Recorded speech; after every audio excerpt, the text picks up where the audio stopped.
Il ne faut pas avoir peur. Bonjour à tous, vous êtes sur GPTV Actu, la chaîne qui évidemment est là pour remplacer les grands médias subventionnés. C'est la petite chaîne qui monte, hein. Elle monte, elle monte, elle monte, et elle va dépasser très vite, ça j'en suis certain, beaucoup de chaînes qui ne veulent pas parler de cette actualité, pas celle qui fait le buzz et tout. Non, la vraie actualité, celle dont on ne parle pas. Parce que souvent, vous le savez aussi bien que moi, l'actualité qui fait le soi-disant buzz, c'est une actualité qui est envoyée comme ça sur vous, afin que vous la commentiez pour bien entendu que vous ne parliez pas euh, de sujets bien plus importants qui, eux, sont essentiels. Et nous, on va parler de choses essentielles. Moi, je veux parler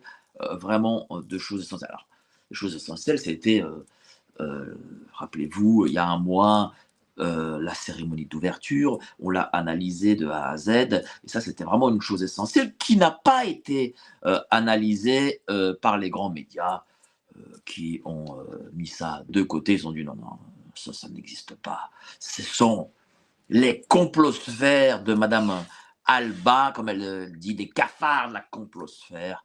Bon, mais ça, mettons de côté. Alors, hier, je n'ai un peu parlé, mais pas trop.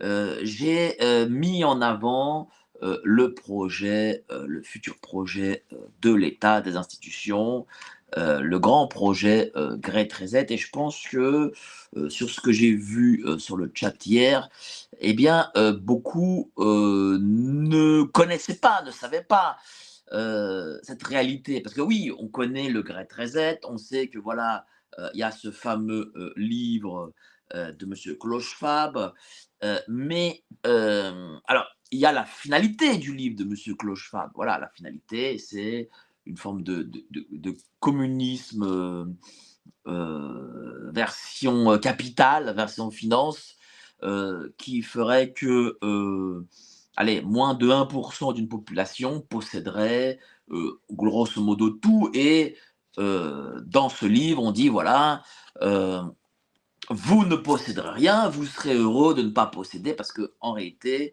la possession de tel ou tel objet, bien ou ce que l'on veut, c'est en fait, ben, c'est un malheur, hein, c'est un malheur que l'on porte sur soi. Et donc, comme Clochefab de se prendre pour une forme de messie, ou peut-être qu'il pense qu'il est le nouveau Jésus, hein, ce qui est possible, hein, Jésus dont on sait qu'il s'est sacrifié pour le monde. Alors peut-être que lui a décidé, voilà, de se sacrifier euh, pour, pour on va dire le prolétariat et la classe moyenne, en disant voilà, vous ne posséderez rien, moi j'essaierai de posséder beaucoup plus que vous, enfin j'essaierai de posséder beaucoup, et moi je serai malheureux à votre place en possédant je ne sais combien de maisons, de comptes en banque, de voitures, de yachts, etc. Donc voilà, il possédera à notre place. Peut-être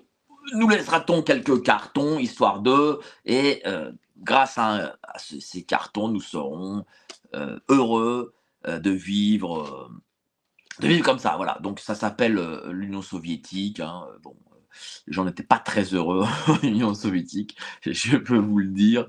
Donc, c'est un peu ça, quoi.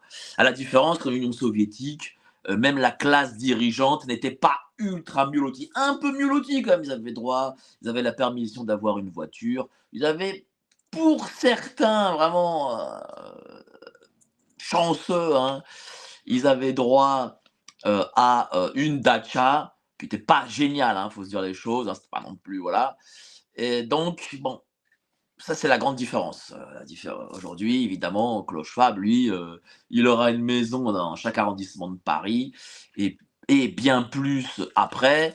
Donc, il sera malheureux pour notre place. C'est magnifique. Voilà. Bon, bref.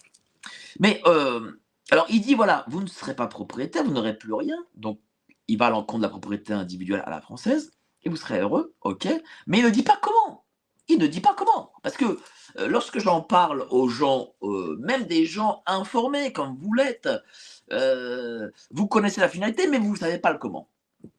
Voilà. Et moi, je remarque, pour analyser ça depuis la crise sanitaire en réalité, depuis que j'ai pris connaissance de ce livre sur le Great Reset, le comment, et je remarque que l'État français, au moins depuis 2 ans, en tout cas depuis la fin des subventions massives sur le chômage partiel, ou bien sur les restaurateurs et des entreprises qui ont dû fermer à cause de la crise sanitaire, eh bien, je remarque que depuis 2 ans, l'État français accélère le processus. Il l'accélère d'abord, par exemple, enfin, je vais vous dire comment il accélère. Il accélère et d'une façon beaucoup plus sournoise qu'on ne le pense. Et je vais vous dire pourquoi ça rentre dans le Great Reset. Il l'accélère par la dette. Voilà, vous avez le déficit. Il faut savoir que la dette est passée de 0 à 2000 milliards d'euros de 74. Voilà, en 74, on a le premier déficit budgétaire. En 2014, c'est-à-dire 40 ans après, nous avons 2000 milliards d'euros de déficit. Voilà, pas compliqué, il y a 2000 milliards d'euros de déficit en 40 ans. Aujourd'hui, nous sommes à plus de 3200 milliards d'euros. Et au premier semestre, 3200 milliards d'euros, je crois, 2023. Au premier semestre, nous avons, juin 2024, nous avons 90 milliards d'euros. Donc, normalement, nous devrions rajouter 180 milliards d'euros. C'est une accélération de déficit. Voilà, c'est une accélération de déficit par rapport à même il y a 10 ans. C'est-à-dire que nous accélérons les déficits pile poil depuis 4 ans. Depuis 4 ans, c'est une accélération massive chaque année. Et malgré qu'il n'y a plus de chômage partiel, il n'y a plus d'aide aux entreprises, eh bien le déficit est encore plus important que les moments de comment dire, de crise sanitaire. Bizarre quand même. Pourquoi il y a plus de déficit aujourd'hui, en 2023, en 2024, alors qu'il n'y a plus de quoi qu'il en coûte? Pourquoi? Bon, c'est une accélération. C'est une accélération faite sciemment.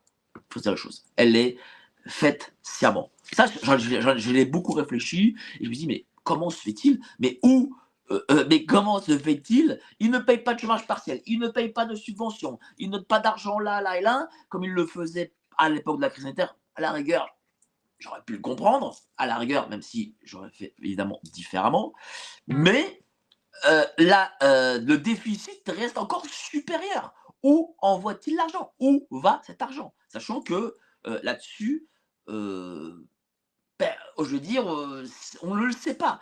On a beau aller voir l'Assemblée, auprès de l'État et tout, nous ne savons pas où va ce déficit. Et tous les ans, là, cette année encore, il y a eu un record d'emprunt de France Trésor. France Trésor, c'est l'agence qui fait les emprunts pour l'État. Voilà, donc cette année, c'était 300, à peu près presque 300 milliards d'euros. 300 milliards d'euros, la France n'a jamais autant emprunté. Même pas du temps de Louis XVI, où il faisait la guerre contre les Anglais en Amérique. Enfin, je veux dire, la France n'a jamais emprunté à ce niveau. Même pas, peut-être même dans des moments comme la Première Guerre mondiale ou que sais-je. Peut-être que je me trompe, mais je ne pense pas. Bref, il n'y a pas de guerre, enfin, en tout cas pas en France. En tout cas, les annonces pour l'Ukraine ne sont pas aussi importantes. Jamais Macron a dit oui, on va donner 200 milliards à l'Ukraine. Voilà. Donc, où va cet argent? Je veux dire, comment se fait-il que le déficit, il va être à 180 milliards cette année, alors que, bon, il n'y a pas,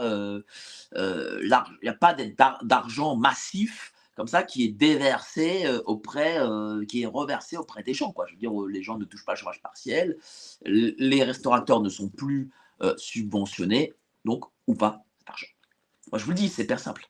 C'est le commencement du Great Reset. C'est-à-dire que, qu'est-ce qui se passe? On a une accélération du déficit. Voilà. On va dire: «Voilà, il y a 3 200 milliards d'euros, regardez, on peut plus investir, dans dans les services publics parce que les agences de notation vont nous mettre des B au lieu de A et donc du coup, les taux d'intérêt vont monter. Si les taux d'intérêt montent, c'est la crise, c'est la fin de tout. Les gens ne pourront plus emprunter, on ne pourra plus emprunter. Ça va être la Grèce, le machin, tout le tralala». Donc vous savez très bien, quelle est la communication. Donc voilà, l'État commence à communiquer là-dessus, hein. On voit même que d'ailleurs en Premier ministre démissionnaire, je remarque que Monsieur Gabriel Attal, qui est évidemment démissionnaire, mais qui est aussi député, hein, ça c'est la magie de la Ve République, ou plutôt du macronisme, j'en sais rien, plutôt de la Ve République, eh ben, il est aussi député, Premier ministre, tranquillou, il vote en tant que député et il est aussi à Matignon en tant que Premier ministre. Est-ce qu'il touche l'argent et à l'Assemblée nationale et à de Matignon? Je ne sais pas, mais ce serait quand même intéressant qu'un journaliste un peu sérieux puisse le voir, hein. Peut-être qu'il touche double salaire, hein. Mais, je sais pas, il siège là, il siège là, donc je sais peut-être qu'il touche double salaire, hein. On n'en sait rien en réalité, hein. Personne ne peut me dire: «Ah non, il ne les touche pas, il touche que ici». Personne ne peut me le dire aujourd'hui, hein. Mais bon, passons, vous savez, ce pays n'est plus à 5 700 balles près, hein. Bref, et il n'est plus à une entorse sur la démocratie près, hein, voilà, bon. Au point où on en est, bon, voilà quoi. D'ailleurs, tiens, le PDG de Telegram qui a fui la Russie parce qu'il s'est dit: «Bon, Poutine, c'est un dictateur, je vais devenir français, je vais aller dans une démocratie». Résultat, il a arrêté en France et là, aujourd'hui, je crois qu'il est en garde à vue ou en cellule, je ne sais pas où il est en tout cas, il a été arrêté en France en tant que franco-russe. Bon, c'est pas de chance pour lui. Peut-être aurait-il mieux valu qu'il reste en Russie, hein. Bon, voilà, parce que peut-être c'est vrai que critiquer Poutine en Russie, ça ne fait pas du bien, mais en France, une ne serait-ce que posséder une forme de liberté, d'avoir un social qui permet une liberté, là c'est encore pire. Donc bon, donc voilà.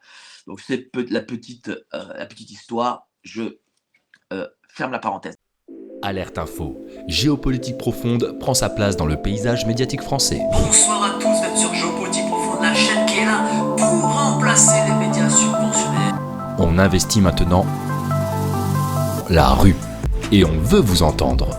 Le gouvernement de M. Macron nous a obligés et nous a enfermés chez nous. Mais on a besoin de votre soutien. Alors cliquez sur le bouton j'aime pour nous soutenir.